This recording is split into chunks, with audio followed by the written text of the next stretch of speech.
G ತುಂಬ ತಲೆನೋವು, ಒಳ್ಳೆ ಕಾಫಿ ಕುಡಿಯೋಣ? ಬನ್ನಿ ಹೋಗೋಣ.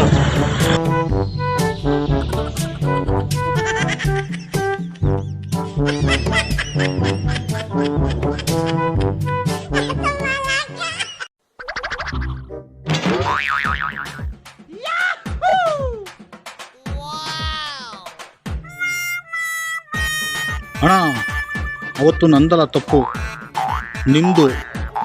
ನಂದಲ್ಲ, ನೀವು ನೋಡ್ಕೊಬರ್ಬೇಕಾಯಿತು.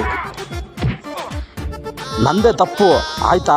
ತಪ್ಪಾಯ್ತು ಬಿಡು, ನಂದೇ ತಪ್ಪು, ತಪ್ಪಾಯ್ತು ಬಿಡೋಣ. ಕಾಲಿಗೆ ಬೀಳ್ಬೇಕಾ? ಹೇಳು, ಕಾಲಿಗೆ ಬಿದ್ಬಿಡ್ತೀನಿ ಬೇಕಾದ್ರೆ. ನೋಡಿದ್ರೆ ಸರ್ ನಾಷ್ಟ ಮಾಡಬೇಕು. ನಾನು ಒಬ್ಬರು ಕಡ್ಡಾಯ ಮಾಡಿಲ್ಲಣ್ಣ. ಈ ನನ್ನ ಮಕ್ಕಳು ಒಂದೊಂದಲ್ಲ ಅರೆ